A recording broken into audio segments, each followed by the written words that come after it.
Assalamualaikum warahmatullahi wabarakatuh. Innal hamdalillah nahmaduhu wa nasta'inuhu wa nastaghfiruhu wa natubu ilaih wa na'udzu billahi min shururi anfusina wa min sayyiati a'malina may yahdihillahu fala mudilla lahu wa may yudlil fala hadiya lahu. Asyhadu an la ilaha illallah wahdahu la syarika lah wa asyhadu anna Muhammadan abduhu wa rasuluh. Allahumma salli wa sallim ala nabiyyina Muhammadin wa ala alihi wa ashabihi wa man istanna bi sunnatihi ila yaumiddin, amma ba'd.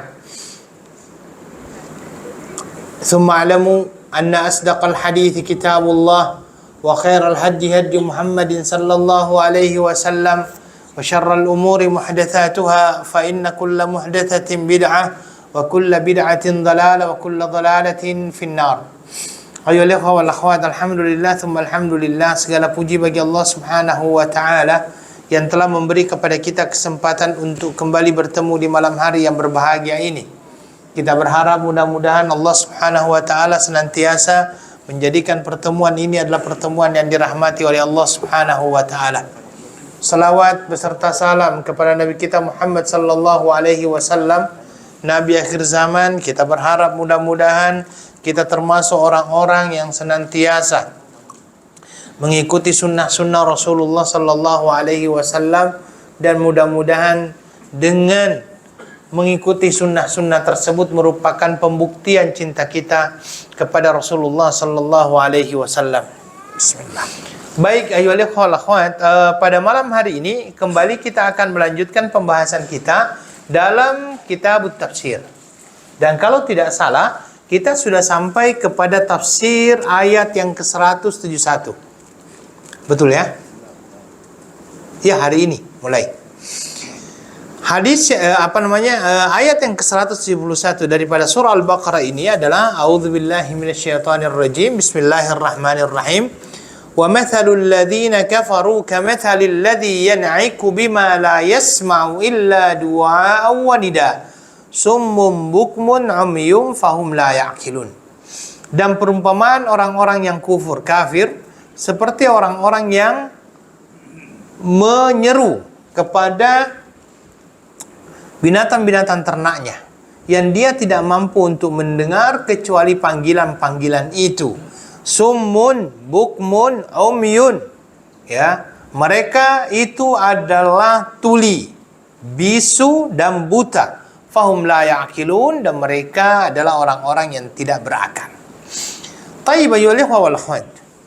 Jadi sebelumnya kita sampaikan bahwa ayat sebelumnya itu berkenaan dengan orang-orang yang dikatakan sebagai orang-orang yang tidak ikut petunjuk Nabi sallallahu alaihi wasallam, dan apabila mereka diajak untuk mengikuti apa yang diturunkan oleh Allah Subhanahu wa taala kepada mereka, malah mereka menjawab bahwasanya kami sudah cukup dengan apa yang kami dapatkan dari nenek-nenek moyang kami. Cukup dari apa yang kami dapatkan dari orang-orang terdahulu kami. Sedangkan apa yang engkau bawa itu adalah sesuatu yang baru. Ini menurut mereka ini. Makanya di awal-awal dakwah Nabi sallallahu alaihi wasallam, dakwah Nabi sallallahu alaihi wasallam berhadapan dengan berbagai macam cabaran dan senantiasa dianggap sebagai sesuatu yang baru. Dan apabila mereka diajak untuk mengikuti apa yang diturunkan oleh Allah Subhanahu wa taala kepada mereka, jawaban mereka adalah, sudahlah, kami sudah ada pegangan. Pegangan kami adalah apa yang kami dapatkan daripada nenek moyang kami. Pegangan kami adalah apa yang kami dapatkan dari orang-orang terdahulu kami. Maka di sini ayat ini Allah Subhanahu wa taala mempermisalkan mereka, ya, bahwa tata cara mereka mengikuti orang-orang sebelum mereka itu tanpa tahu apa dasar kenapa mereka mengikuti, itu persis seperti apa? Al-bahaim. Al-bahaim itu artinya apa? Binatang. Binatang ternak. Binatang ternak itu kalau seandainya dipanggil maka dia akan datang, tetapi dia tidak pernah mengerti panggilan tersebut. Kucing misalnya, kalau seandainya kita panggil dia, ya, kita panggil dia. Biasanya kalau kita panggil kucing bagaimana?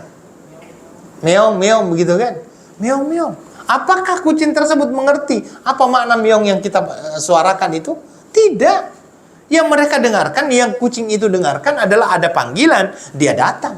Tetapi untuk apa dipanggil, kenapa dipanggil, dan kenapa dia perlu untuk datang, itu dia tidak pernah tahu itu. Maka Allah Subhanahu wa taala mempermisalkan mereka seperti itu.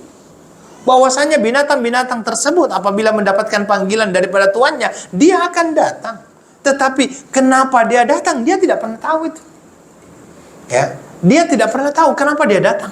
Yang jelasnya dia datang saja. Ya. Kenapa? Karena mereka ini diibaratkan oleh Allah Subhanahu wa taala, ya, diibaratkan oleh Allah Subhanahu wa taala seperti binatang, yang mana binatang tersebut dikatakan di sini summun, bukmun, umyun. Summun, apa artinya summun? Mereka tuli. Kenapa dikatakan tuli? Karena mereka tidak mau mendengarkan yang namanya kebenaran. Ya, jadi bukan tuli secara hakiki di sini, memang tidak mendengar, tidak. Mereka mendengar. Tetapi mereka tidak mampu untuk membedakan mana yang benar, mana yang tidak benar. Mereka mendengarkan sesuatu, ya hanya sekedar mendengar saja. Tetapi sampai bisa mampu membedakan mana yang benar, mana yang tidak benar, mana yang hak, mana yang batil, mereka tidak sampai ke sana. Hanya sampainya itu kepada bahwa mereka mendengarkan, ya mereka mendengarkan. Tetapi bagaimana membedakan mana yang benar, mana yang tidak, mereka tidak mampu untuk membedakannya. Ini yang pertama. Kemudian dikatakan juga di situ, di dalam ayat tersebut, summun, bukmun. Apa artinya bukmun? Bisu. Tadi kan tuli, ini bisu. Bisu karena kenapa? Dia tidak mampu untuk menyuarakan yang hak. Dia tidak mampu untuk menyuarakan yang hak. Dia tidak mampu untuk mengajak seseorang itu kepada yang namanya kebenaran. Ya. Kemudian yang terakhir dikatakan umyun. Apa artinya umyun? Buta. Kenapa dikatakan buta? Karena dia seolah-olah tidak mampu untuk melihat yang namanya kebenaran yang ada di hadapannya. Makanya itu adalah merupakan satu penyifatan yang diberikan oleh Allah Subhanahu wa taala kepada mereka. Ya. Fahum la ya'kilun. Dan mereka adalah orang-orang yang tidak mengerti, tidak mempunyai pengertian. Itu yang disampaikan oleh Allah Subhanahu wa taala. Ya. Ayolah ikhwah, maka di sini kita akan dapatkan bagaimana orang-orang tersebut mempertahankan apa yang mereka anggap kebenaran, padahal itu mereka bukan sebuah kebenaran. Bagaimana mereka mempertahankan yang namanya adat, padahal dia tidak tahu kalau seandainya adat itu adalah sesuatu yang bertentangan dengan agama yang dibawa oleh Nabi Sallallahu Alaihi Wasallam. Islam tidak menentang yang namanya adat istiadat, selama adat istiadat tersebut tidak bertentangan dengan syariat. Tetapi kalau seandainya ada adat istiadat yang bertentangan dengan syariat, inilah yang ditentang oleh Islam. Makanya dari dulu lagi orang-orang Padang itu, orang-orang Minang misalnya, itu mempunyai satu syariat, satu pedoman itu. Ya, pedomannya adalah bahwa adat basandi syariat, syariat basandi kitabullah. Walaupun saya tidak tahu bahasa Minang ya, tapi itulah yang saya dengarkan. Bahwasanya adat itu harus sesuai dengan syariat. Syariat itu harus mengikuti kepada apa? Kitabullah. Maka segala macam bentuk adat istiadat yang tidak sesuai dengan syariat itu harus disingkirkan. Pertanyaannya sekarang, apakah memang masih banyak adat istiadat yang bertentangan dengan syariat? Ya, apakah memang masih banyak adat-adat yang bertentangan dengan syariat? Kalau dulu mungkin kita akan dapatkan yang dinamakan dengan apa? Yang dinamakan dengan mandi safar. Mandi safar itu kan bertentangan dengan syariat.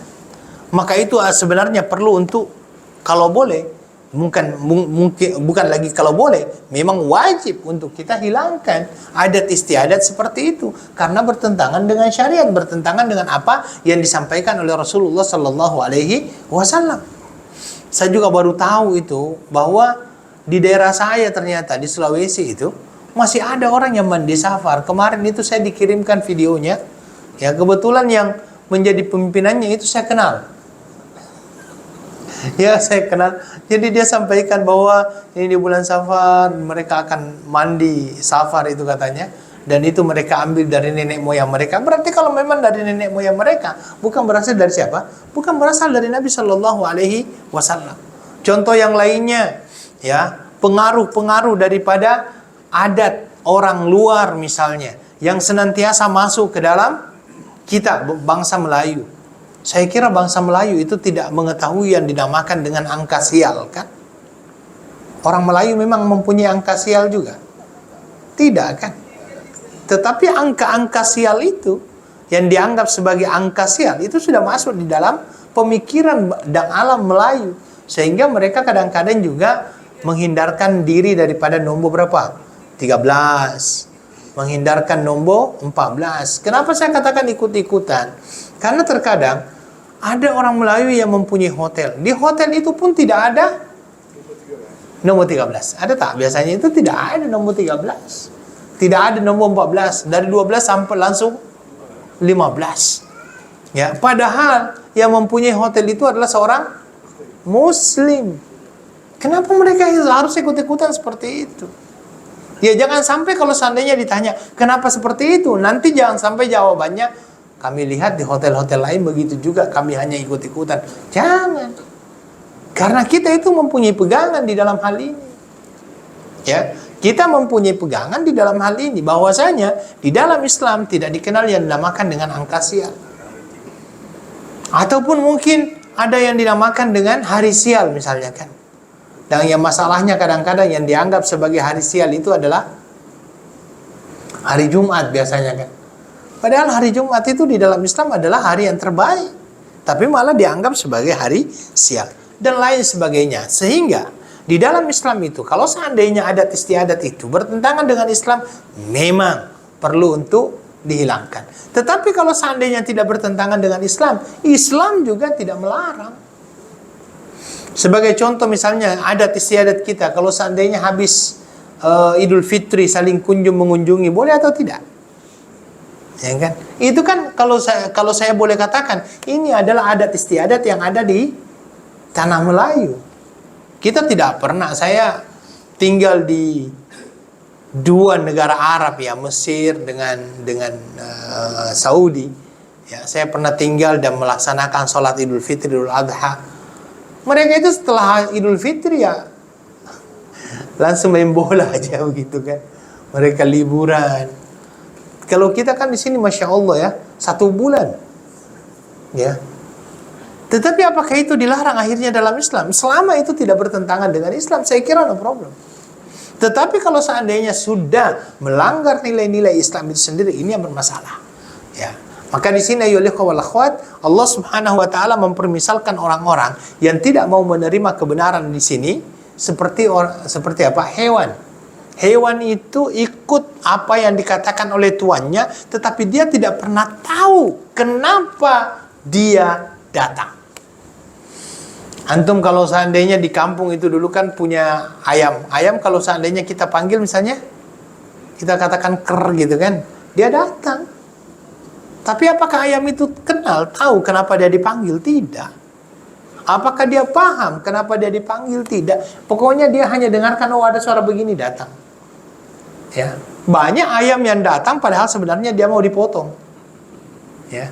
Menjelang Idul Fitri kita panggil ker, dia datang saja, dia datang dikasih makan, dia datang ditangkap malah dipotong. Karena kenapa? Dia tidak tahu kenapa dia harus datang. Kalau seandainya binatang tersebut paham, ayam tersebut paham, kan, waduh, ini sebentar lagi Idul Fitri ini, kita akan kena sembelih, mereka tidak akan datang. Maka Allah Subhanahu wa taala mempermisalkan orang-orang yang hanya ikut-ikutan tanpa paham kenapa mereka ikut dengan itu tadi. Summun, bukmun, umyun. Dan di dalam Islam ada larangan yang dinamakan dengan taklid. Ya, tahu taklid ya? Taklid itu ikut-ikutan. Di dalam masalah ikut-ikutan di dalam Islam ada dua terma, ada dua istilah yang dipakai. Istilah yang pertama dinamakan dengan taklid, yang kedua dinamakan dengan ittiba. Ya, ada yang pertama taklid, yang kedua dinamakan dengan ittiba. Apa perbezaannya? Taklid itu mengikuti sesuatu tanpa dia tahu kenapa dia ikut. Ya, mengikuti sesuatu tanpa dia tahu kenapa dia ikut. Itu dinamakan dengan taklid. Biasanya dinamakan dengan taklid a'ma, ikut buta. Ya, dinamakan dengan taklid a'ma, ikut buta. Seperti tadi ini. Summum bukmun umyun fahum la ya'qilun. Ikut saja. Dan jangan sampai tanpa kita sadari kita masuk dalam golongan ini. Makanya itu perlunya kita belajar. Seperti misalnya kita tanya, ya, kita tanya sama seseorang, kamu ketika meletakkan tangan di atas dada, kenapa? Oh iya, saya lihat Ustadz begitu ya saya ikut. Saya kira ini sudah bukan jawaban yang pas untuk orang-orang yang berilmu. Orang-orang yang berilmu itu paling tidak, kenapa dia letakkan tangannya di atas dada? Dia tahu, oh dalilnya ada. Karena kalau seandainya dia mengatakan, saya lihat Ustadz bikin begitu, saya ikut saja Ustadz. Itu namanya taklidul a'ma itu. Taklidul a'ma, hanya ikut saja tanpa tahu kenapa dia ikut. Ada juga yang meletakkan tangannya di bawah, di bawah pusar. Ya. Kalau seandainya ditanya, kenapa taruh tangan di bawah pusar? Jangan mengatakan saya lihat orang di Mekah begitu, saya ikut. Saya sudah begitu. Ya kan? Sudah tidak boleh lagi. Ya, ini yang dinamakan dengan taklid a'ma, ikut sesuatu tanpa tahu kenapa kita ikut.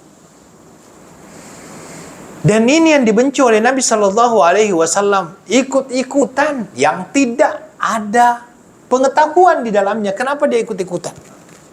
Ya. Yang kedua dinamakan dengan ittiba. Ittiba itu apa? Ittiba itu mengikuti sesuatu dengan tahu, dengan ilmu.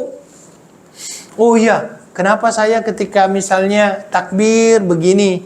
Oh iya, karena saya lihat Ustadz begitu, karena saya juga tahu dalilnya ada, ini dalilnya. Itulah yang dinamakan dengan ittiba. Ini perbedaan antara taklid dengan ittiba. Kalau taklid, ikut aja tanpa tahu kenapa.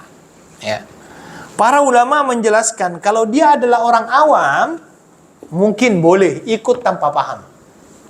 Tapi kalau seandainya dia mampu untuk mengetahui dan menaikkan derajatnya atau tarafnya, bukan hanya taklid tapi dia masuk ke dalam kategori ittiba, itu yang terpenting. Ya, kalau orang awam ikut-ikutan mungkin masih dimaklumi, tetapi kalau orang yang berilmu, yang sudah mampu membaca, membezakan mana yang baik, mana yang tidak, mana yang benar, mana yang tidak, maka kita harus naikkan taraf diri kita dengan pembelajaran. Jangan hanya sampai kepada taklid, tapi kepada ittiba. Wallahu ta'ala a'lam. Kemudian, ayyuhal ikhwah, selanjutnya di dalam ayat yang ke-172 Allah Subhanahu wa taala menyatakan, a'udzubillahi minasyaitonir rajim. Bismillahirrahmanirrahim. Ya ayyuhalladzina amanu kulu min thayyibati ma razaqnakum. Kulu min tayyibati ma razaqnakum washkuru lillahi in kuntum iyyahu ta'budun. Di dalam ayat ini Allah Subhanahu wa taala menyatakan, wahai orang-orang yang beriman, makanlah dari rezeki yang baik yang Allah berikan kepadamu dan bersyukurlah kepada Allah Subhanahu wa taala, karena hanya kepadanya lah engkau menyembah. Thayyib ayyuhal ikhwah wal akhwat. Yang pertama, kita akan katakan di sini bahwasanya yang diajak oleh Allah di dalam ayat ini adalah orang-orang yang beriman. Orang-orang yang beriman.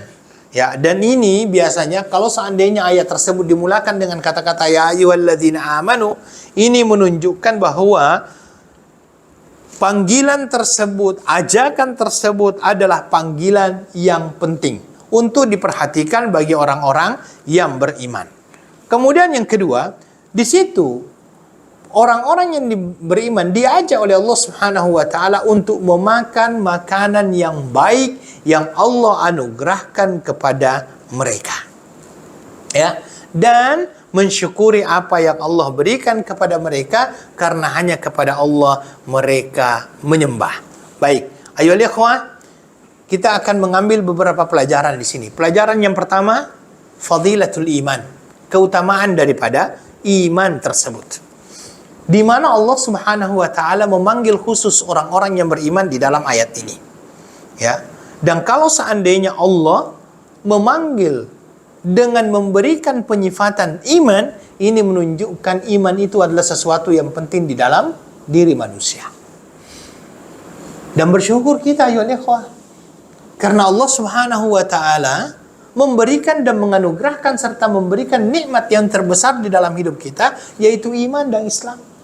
Kalau seandainya kita ditanya, nikmat yang terbesar yang dimiliki oleh seseorang itu tidak lain dan tidak bukan adalah iman.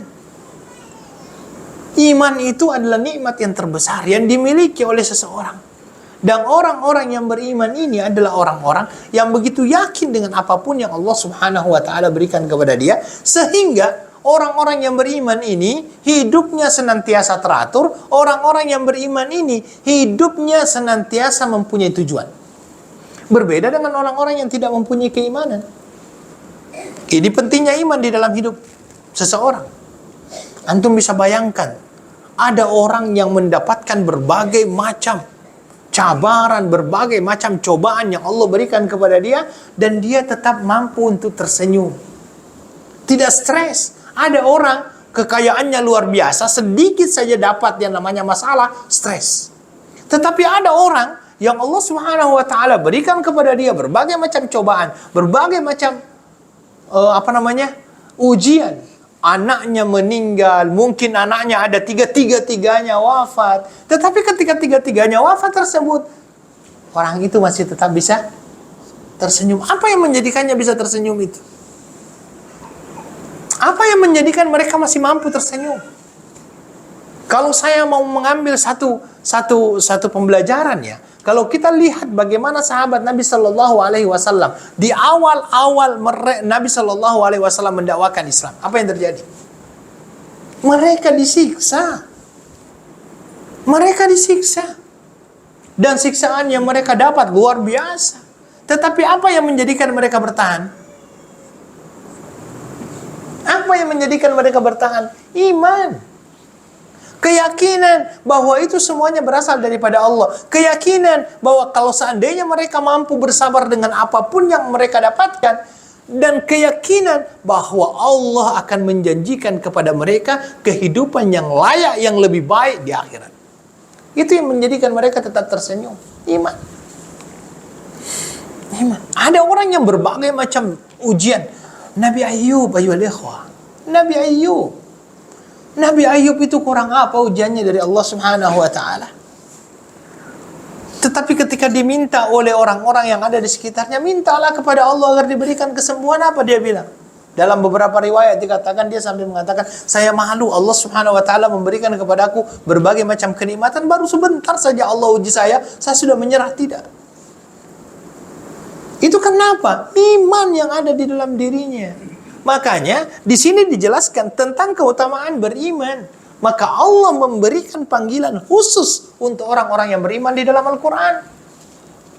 Karena pentingnya namanya keimanan. Tanpa adanya iman, kita tidak akan pernah mampu menjalankan kehidupan ini dengan penuh kebahagiaan. Ya, orang-orang yang beriman itu pagi harinya sudah tersenyum walaupun dia tidak tahu. Ya. Apakah dia bisa apakah dia akan mendapatkan rezeki atau tidak? Tetapi paling tidak orang-orang yang mempunyai keimanan ini, masya Allah, luar biasa. Ya, terkadang saya mohon maaf, saya kadang-kadang berbeda pendapat dengan para orang-orang yang biasanya memberikan motivasi yang biasanya dinamakan dengan motivator kan. Motivator ini seolah-olah kejayaan itu kerja keras, kerja keras. Kalau seandainya ingin sukses, kerja keras. Kalau 20 orang yang kerja keras, kira-kira berapa orang yang sukses? Yang bisa bahagia itu kalau 20 orang misalnya, semuanya kerja keras, kira-kira berapa orang sih yang sukses? Kalau seandainya kekayaan bisa didapatkan dengan kerja keras, maka porter-porter itu jauh lebih kaya dibandingkan kita sekarang ini.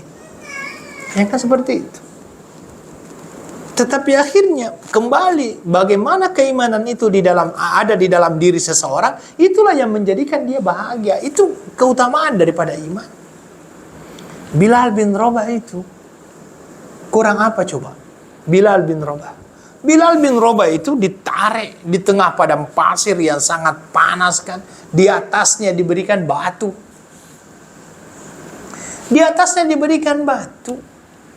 Pertanyaan saya, apakah waktu itu ayat-ayat Al-Quran sudah turun secara lengkap? Belum. Mungkin saja yang baru ditahu oleh Bilal bin Rabah pada saat itu adalah baru Qul huwallahu ahad. Tetapi keimanan yang ada di dalam dirinya, dia pertahankan. Dan dengan berbagai macam cabaran itu, dia tetap mengatakan apa? Ahad, ahad. Itulah Nabi SAW ketika dia berdakwah di Taif, apa yang terjadi? Nabi SAW mendapatkan yang namanya cabaran yang begitu besar, lemparan, sampai akhirnya berdarah-darah Nabi SAW. Ya, berdarah-darah Nabi SAW. Kemudian ketika dia kembali, dia berada di bawah satu pokok itu, didatangi oleh malaikat yang menjaga gunung itu. Apa kata malaikat tersebut? Perintahkan apa yang engkau mau perintahkan, wahai Muhammad. Kalau seandainya engkau inginkan saya angkat ini, Jabal Kubais. Tahu Jabal Kubais ya? Jabal Kubais, yang mana Jabal Kubais? Jabal Kubais itu yang ada di sampingnya, yang ada istana raja itu, di Mekah itu. Kalau seandainya mau saya angkat, saya lempar kepada ahli Taif. Nabi SAW dengan penuh kesabaran dan dengan penuh keyakinan karena imannya dia mengatakan apa? La innahum qaumun la ya'lamun. Dan terkadang Nabi SAW melakukan hal-hal yang bagi kita mungkin mustahil, tapi bagi Nabi SAW karena berkat pertolongan Allah Subhanahu wa taala itu dilaluinya. Coba aja lihat. Pada waktu perang Khandaq. Bahwa pada waktu perang Khandaq, antum tahu yang namanya kota Madinah itu, di bawahnya itu semuanya batu. Ya kan? Itu Madinah kan dikelilingi oleh gunung juga, batu di bawahnya itu. Tetapi ketika pada akhirnya ada Salman Al-Farisi memberikan satu ide, kalau seandainya memang kita mau berperang ini, kita buat yang namanya parit. Musuh sudah mau datang, parit belum terbuat. Dalam 3 hari selesai. Karena kenapa? Keyakinan. Ada bantuan Allah di situ. Maka ini menjadi keutamaan orang-orang yang beriman. Kemudian yang kedua, di sini ada perintah daripada Allah Subhanahu wa taala untuk makan makanan yang terbaik. Kulu min thayyibati ma razaqnakum, yang baik yang Allah Subhanahu wa taala berikan kepadamu. Ya. Dan kata-kata thayyibat yang baik-baik, lawan daripada thayyibat ini artinya adalah khaba'ith, yang membahayakan. Makanya di dalam Islam itu ada istilahnya, dalam makan itu halalan thayyibah. Yang halal baik dan juga yang baik. Belum tentu ada yang halal itu thayyib. Kan seperti itu. Belum tentu yang halal itu thayyib. Tidak semuanya kan? Ya, tidak semuanya. Makanya ya akhwat, di dalam ayat ini Allah menyatakan yang baik-baik.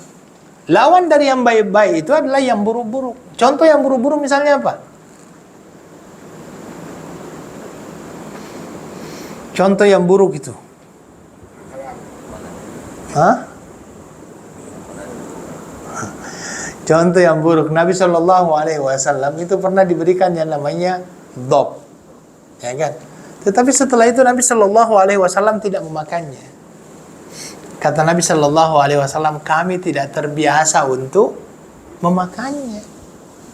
Tetapi perlu untuk kami sampaikan, salah satu adab makannya Nabi SAW itu, Nabi itu kalau suka sesuatu beliau makan, tapi kalau seandainya dia tidak suka, dia tidak celah makanan itu. Tahu celah ya? Tetapi Nabi SAW akan meninggalkan makanan tersebut. Ya. Kenapa perlu yang halal dengan thayyib? Ya, pertama, segala sesuatu yang dimasukkan ke dalam tubuh seseorang dan ianya adalah sesuatu yang haram akan menjadikannya dia semakin jauh daripada Allah Subhanahu wa taala.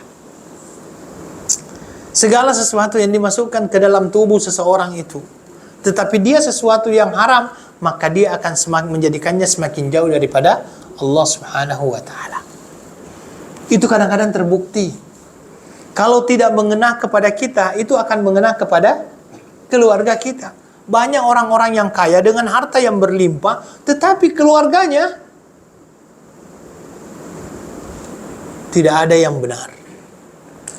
Yang satu dada, yang kedua ini, yang ketiga itu. Karena kenapa?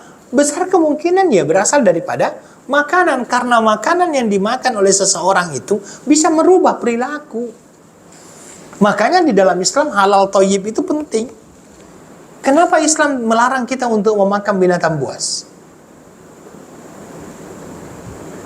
Ya pertanyaannya karena jangan sampai sifat-sifat kebuasan binatang itu terambil kepada manusia. Nah ini perlu untuk kita ketahui bersama bahwa di dalam makanan itu bahaya juga. Tidak semuanya perlu bisa kita makan. Yang halal lagi thayyib. Yang halal lagi thayyib.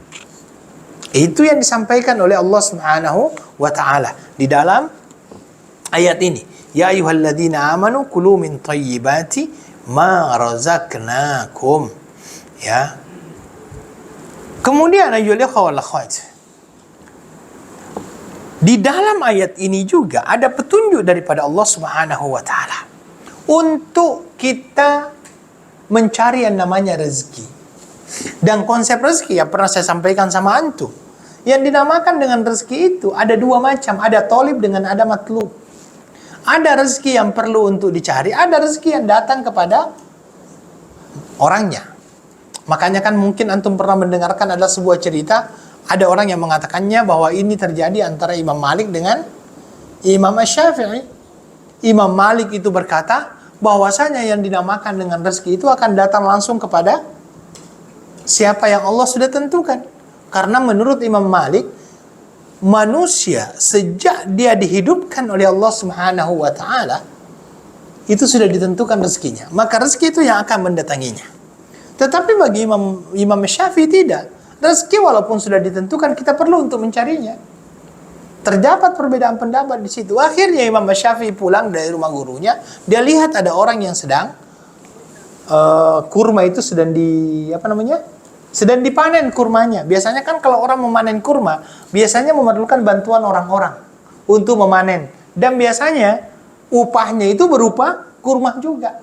Imam Syafi'i pergi ke situ daftar kerja. Boleh tidak saya bantu? Boleh. Setelah itu Imam Syafi'i bekerja, dia dapat upah. Karena dia dapat upah, dia ingin buktikan kepada gurunya. Oke lah, saya ingin datang kepada Imam Malik ini. Saya mau buktikan bahwa yang dinamakan rezeki itu harus dicari. Harus berusaha dulu. Dia bawa kurma tersebut ke gurunya. Wahai guru, ini saya bisa membuktikan bahwa sesungguhnya rezeki itu harus dicari. Kata gurunya, saya juga bisa membuktikan bahwasanya rezeki itu datang sendiri. Iya kan? Saya juga bisa membuktikan kalau rezeki itu datang sendiri. Kamu bawakan saya rezeki ini. Jadi itu yang namanya rezeki itu ada yang dicari, ada yang datang sendiri. Makanya saya katakan, yang dinamakan dengan rezeki itu adalah sesuatu yang terjamin. Sesuatu yang terjamin. Sudah dijamin. Dan yang dinamakan dengan rezeki itu, dia adalah sesuatu yang tertakar. Sudah tertakar ya. Dan tidak akan pernah tertukar. Ya, tertakar tidak pernah tertukar. Ada dua orang yang sama-sama penjual bakso.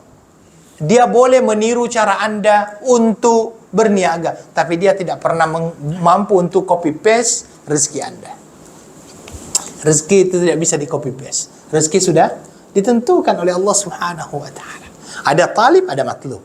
Ya, di sini dikatakan, kulu min thayyibati ma razaqnakum, yang kami rezekikan kepadamu. Jadi cari yang baik-baik.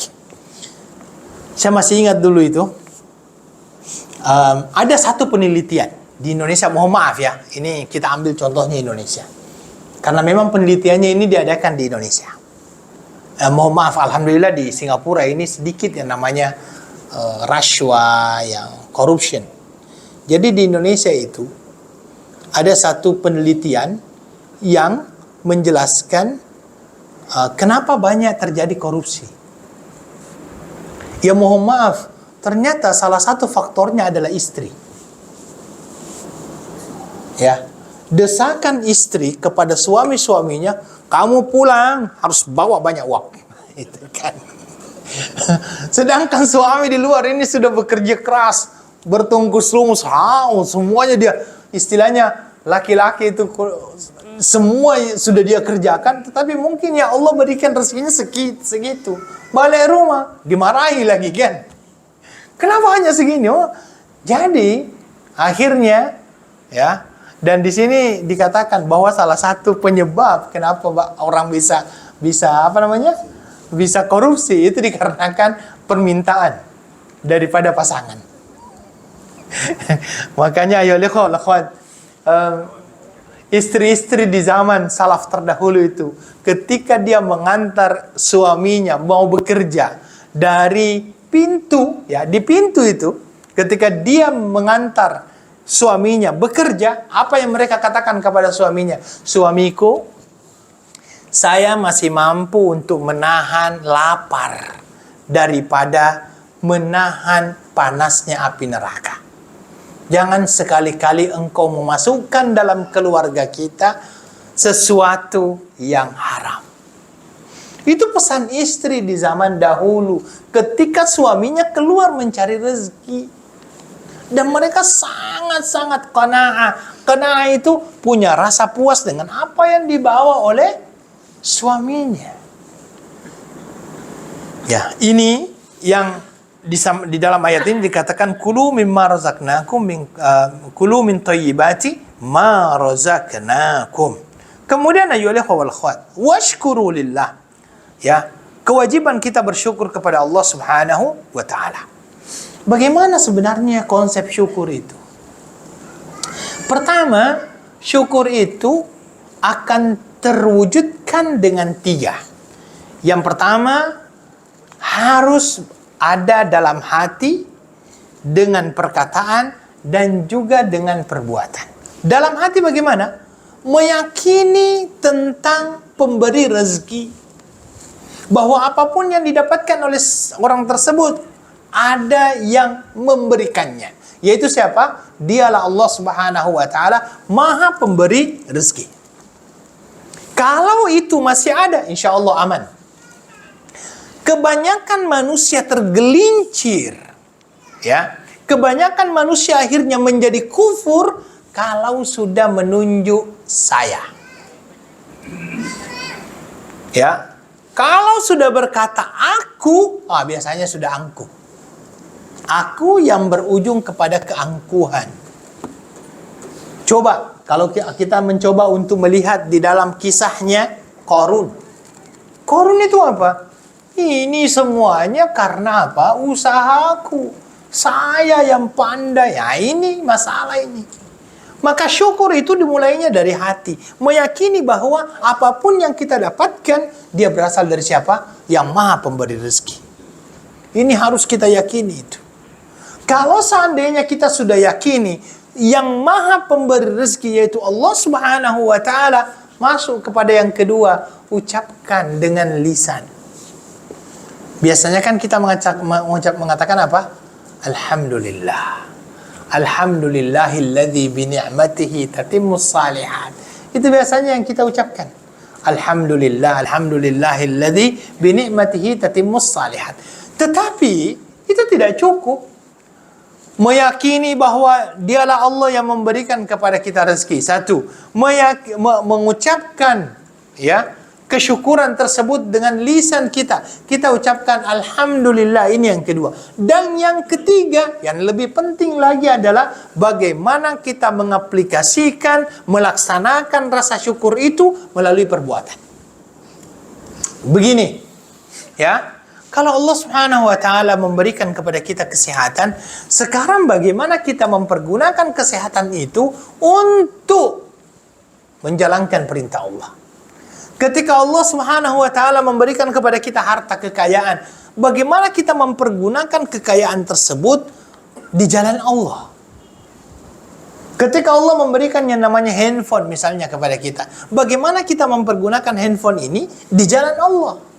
Ketika Allah memberikan kepada kita yang namanya kendaraan, ya, bagaimana akhirnya kendaraan tersebut kita pakai di jalan Allah Subhanahu wa Ta'ala. Dan konsep berkah, kan biasanya yang dinamakan dengan syukur dan berkah itu tidak bisa dipisahkan. Rezeki dengan keberkahan itu tidak bisa dipisahkan. Dan konsep berkah itu sendiri adalah bagaimana nikmat-nikmat itu menggiring kita kepada pelaksanaan ibadah. Itu konsep berkah itu.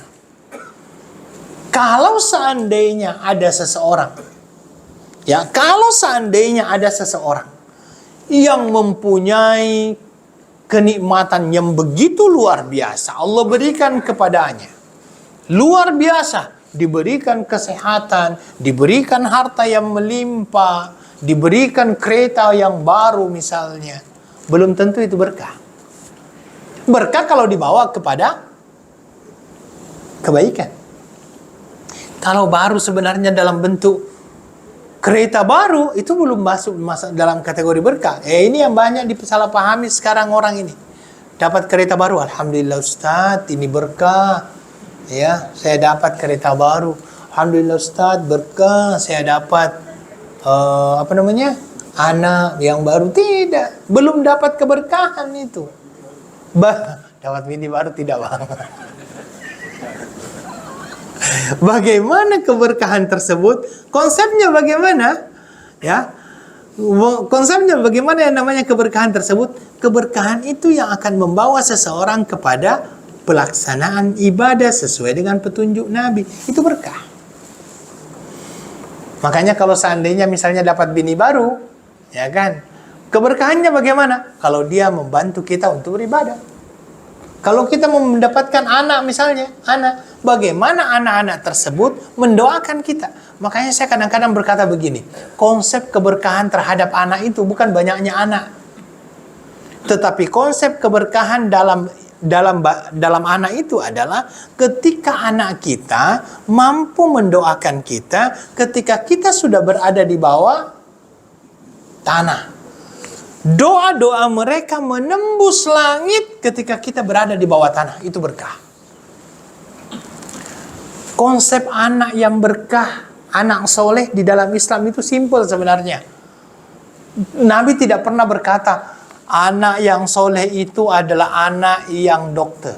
Tak pernah Nabi mengatakan, anak yang soleh itu adalah anak yang jadi pilot. Tak pernah. Tetapi Islam memberikan definisi anak yang saleh yang bagaimana? Mendoakan orang tuanya. Maka sebenarnya ini juga menjadi ujian sama kita. Kita ini anak soleh atau bukan?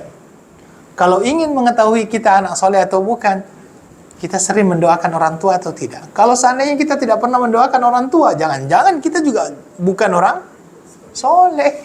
Hati-hati. Ya.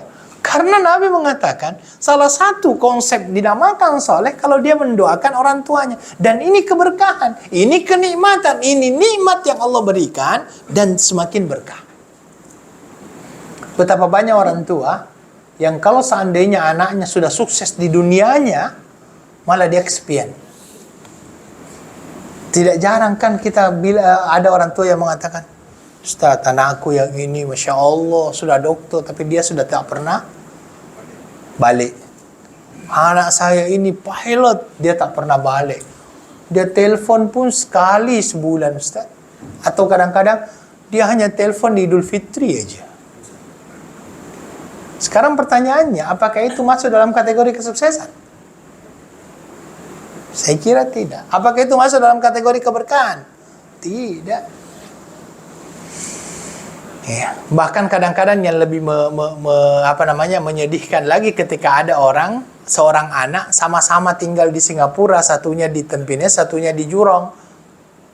Bertemu dengan orang tuanya sebulan atau bahkan 2 bulan atau bahkan sekali dalam setahun. Ketika ditanya, "Kenapa?" "Jauh lah Ustaz, Jurong."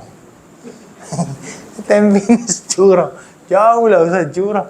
Indonesia itu 4 jam masih dikatakan dekat. Makanya hati-hati kalau orang Indonesia mengatakan dekat Ustaz. Kata-kata dekat itu tanya dulu berapa jam. Karena orang Indonesia 4 jam itu dikatakan dekat juga itu. Ya. Antum kalau datang ke tempat saya antara airport ke rumah saya itu 5 jam. Tetapi kalau antum tanya ke saya, dari airport ke rumah Ustaz dekat tak? Dekat, 5 jam saja. Baik.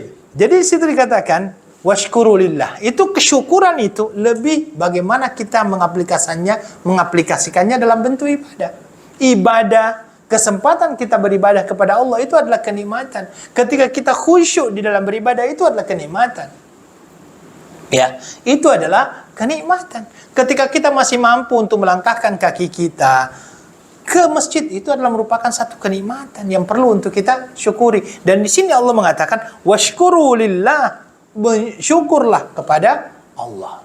Ya, washkuru lillah in kuntum iyyahu ta'budun, dan hanya kepadanya lah kamu menyembah. Ya, hanya kepadanya lah engkau menyembah. Kemudian ayyuhal ikhwah wal akhwat, ayat selanjutnya ayat yang 173. A'udzu billahi minasyaitonir rajim. Innama harrama 'alaikumul maitata wad-dama wa lahmal khinzir wa ma uhilla bihi li ghairillah faman itturra ghaira baghin wala 'adin fala itsma 'alaihi innallaha ghafurur rahim. Ya. Di sini dikatakan sesungguhnya Allah mengharamkan bagi kalian al-maitah. Yang pertama adalah al-maitah. Apa artinya al-maitah? Bangkai. Ya. Tetapi ada 2 bangkai yang boleh untuk dimakan. Bangkai apa? Bangkai ikan. Dan yang kedua? Belalang. Ya. Bangkai ikan dengan bangkai belalang. Ini 2 bangkai yang boleh dimakan. Ya, uhillat lana maitatan. Nabi menyatakan Allah menghalalkan bagi kita 2 bangkai, bangkai ikan, bangkai belalang. Makanya ada orang yang mengatakan seluruh apa yang ada di laut itu adalah halal kecuali kapal. Ya, dan feri itu tidak bisa dimakan itu. Yang lainnya silahkan. Ya. Ini wahillat innama harrama 'alaikumul maitata. Yang kedua adalah waddam. Ya, waddama yang dimaksud di sini adalah waddam atau darah yang biasanya dijadikan sebagai makanan. Makanya hati-hati karena yang dinamakan darah itu kalau seandainya dia dimasak lama kemudian dicampur sedikit garam, itu akhirnya dia akan membeku. Membeku seperti hati. Makanya hati-hati dengan yang seperti ini. Karena dia seperti hati. Dijual biasanya. Dan orang tidak mampu untuk membezakan mana hati, mana yang darah. Ini juga dilarang oleh oleh Allah Subhanahu wa taala. Walahmal khinzir. Walahmal khinzir. Dan juga daging khinzir, ya, daging babi. Ya, daging babi. Babi apapun. Babi hutan kah, babi apakah. Pokoknya di dalam Islam yang namanya babi itu adalah haram. Ya. Walahmal khinzir. Wa ma uhilla bihi li ghairillah. Dan apa-apa yang disembeli bukan karena Allah. Disembeli. Makanya ayo ikhwah, yang dimaksud dengan penyembelihan di sini adalah masuk dalam kategori yang dimaksud di sini adalah mengucapkan basmalah ketika menyembelih. Dan perlu untuk kami sampaikan bahwasanya menyembelih ini melalui lehernya, dan di situ yang perlu untuk terputus pertama adalah saluran pernafasannya, yang kedua adalah saluran makanannya. Saluran pernapasan, saluran makanan, dan juga ada 2 di sini urat yang itu juga perlu untuk diputuskan. Ini adalah yang disampaikan oleh Nabi Shallallahu Alaihi Wasallam. Kemudian yang kedua, bahwasanya binatang yang kita sembelih, ya, tidak menyebut nama Allah bisa berakibat binatang tersebut akhirnya menjadi bangkai dan dilarang untuk dikonsumsi karena tidak disembelih dengan nama Allah. Hanya saja di sini terjadi perbedaan di kalangan para ulama. Ya, di kalangan para ulama terjadi perbedaan apakah memang yang dinamakan dengan membaca basmalah itu sebelum menyembelih hukumnya wajib atau dia hanyalah sunnah. Pendapat pertama ulama menyatakan bahwasanya ketika kita menyembelih wajib untuk menyebut nama Allah, yaitu basmalah, baik dalam keadaan dia lupa maupun dalam keadaan dia ingat. Oke, dia wajib. Amdan au nasiyan, sengaja atau ini. Di pendapat yang pertama ini, kalau seandainya ada orang yang menyembelih dan dia tidak mengucapkan Bismillah, dikarenakan mungkin lupa, dikarenakan mungkin dia lupa, ya, dikarenakan dia lupa, maka menurut pendapat pertama ini binatang tersebut yang disembelih hukumnya haram. Ini yang pertama. Pendapat yang kedua, dan ini adalah pendapat daripada Imam Ahmad dan juga Imam Malik. Imam Ahmad dan Imam Malik itu berpendapat dengan pendapat bahwasanya ia menjadi wajib, tetapi dalam keadaan ingat. Kalau seandainya lupa, maka tetap boleh dimakan kalau seandainya dia lupa. Ini menurut pandangan Imam Ahmad bin Hanbal. Ya, wajib dalam keadaan dia ingat. Maka orang-orang yang menyembelih dalam keadaan dia ingat untuk mengucapkan basmalah, tetapi sengaja tidak mau mengucapkan basmalah, ketika dia menyembelih, maka binatang tersebut akhirnya menjadi haram. Tetapi dalam keadaan dia terlupa, tetap menjadi halal. Kenapa? Karena di dalam Al-Quran Allah Subhanahu wa Ta'ala menyatakan, Rabbana la tu'akhidna in nasina aw akhtana. Ya Allah, janganlah engkau mengiqab kami, mengazab kami karena apa-apa yang kami lupa. Kemudian di dalam sebuah hadis dikatakan ufian ummati an-nisyan, dan dimaafkan daripada umatku ini dikarenakan lupanya. Makanya kalau dia lupa itu tidak mengapa, dagingnya tetap halal. Perbedaannya dengan yang pertama, kalau yang pertama memang ini, ya, sengaja ataupun tidak sengaja tetap selama dia tidak ucapkan basmalah haram. Yang kedua, kalau dia lupa dan dia sengaja tidak ucapkan haram, tapi kalau dia lupa halal. Yang ketiga, dan ini pendapat daripada Imam Syafi'i. Imam Syafi'i mengatakan hukum menyebutkan basmalah ketika menyembelih hanyalah sunnah muakkadah. Mau menyebutkan silahkan, tidak mau menyebutkan silahkan, karena dia hanya sunnah muakkadah. Maksudnya bagaimana? Kalau ada orang yang menyembelih, ya, dan selama dia adalah seorang muslim, ini sembelihan muslim ya, yang saya maksud ini sembelihan muslim, dan dia adalah sembelihan muslim, ya, walaupun dia tidak mengucapkan basmalah, menurut Imam Syafi'i tetap halal untuk dimakan, baik dia lupa maupun sengaja untuk tidak mengucapkan basmalah tersebut. Wallahu ta'ala a'lam. Saya lihatnya pandangan yang kedua yang lebih kuat di dalam masalah ini. Nah, ini dikatakan wa ma uhilla bihi li ghairillah. Faman iturra ghaira baghim wala 'adin fala itsma alaih. Di sini dikatakan yang terpaksa, ya, orang-orang yang terpaksa untuk makan itu, maka tidak ada dosa baginya. Tapi yang bagaimana di sini? Di sini Allah Subhanahu wa Ta'ala memperbolehkan kita memakan sesuatu yang diharamkan oleh Allah dengan 3 syarat. Syarat yang pertama, darurat. Kalau kita berbicara masalah darurat, menurut ahli fikih yang masuk dalam kategori darurat itu adalah kalau seandainya tidak dilakukan, mati. Itu darurat. Kalau tidak dilakukan, bisa mati. Bisa membawa kepada kematian. Ini bisa masuk dalam kategori darurat. Karena dia darurat, maka syarat yang kedua adalah apa? Tidak boleh ada keinginan. Dan yang ketiga, tidak boleh melampaui batas. Makanya kan ada ulama yang mengatakan, Kalau seandainya kita memang terpaksa pada akhirnya makan yang dinamakan dengan babi tersebut, ketika kita berada di dalam hutan, makan secukupnya dan jangan sampai gitu kan. Kalau itu berarti sudah kenyang, oh ya. Jangan sampai seperti itu, kenyang. Dan itu mungkin kita memang ini kalau saya tidak makan ini memang saya mati. Secukupnya. Kalau seandainya mungkin hanya satu kali suap sudah cukup, ya sudah cukup. Jalan lagi. Ya. Hah? Oh, jangan bilang ini sedap ini. Nah, boleh.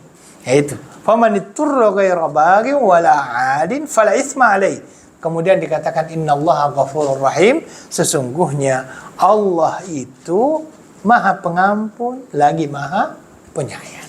Ya, berdasarkan daripada ayat ini muncullah satu kaidah di dalam usul fikih yang dinamakan dengan ad-darurat tubihul mahdzurat.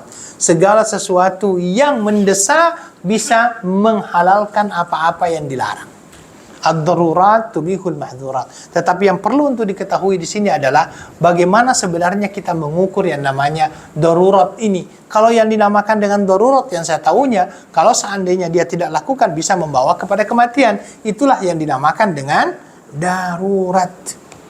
Selama dia tidak membawa kepada itu belum darurat namanya. Wah, saya dari tadi pagi tidak makan. Baru siang sudah menganggap dia ini darurat ini. Ya, ini tidak darurat. Kalau baru setengah hari. Ya. Kalau karena ada juga orang yang ini kalau saya tidak merokok ini saya mati, salah juga ini. Ini bukan darurat namanya ini. Ya, yang dinamakan dengan darurat itu adalah sesuatu yang bisa membawa kepada kematian. Wallahu taala alam. Saya kira itu yang bisa kami sampaikan pada malam hari yang berbahagia ini. Insyaallah minggu hadapan adalah minggu yang terakhir ya sebelum ini renovasi, dan kita berdoa kepada Allah Subhanahu wa taala mudah-mudahan ini dipermudahkan dan insyaallah kita ketemu kembali di sini setelah selesai. Nanti pengajian kita nanti akan diumumkan di mana tempatnya. Syukran jazakumullahu khaira. Saya akhiri dengan doa kafaratul majlis. Subhanakallahumma bihamdika asyhadu an la ilaha illa anta astaghfiruka wa atubu ilaik wa akhiru da'wana alhamdulillahi rabbil alamin. Wassalamu alaikum warahmatullahi wabarakatuh.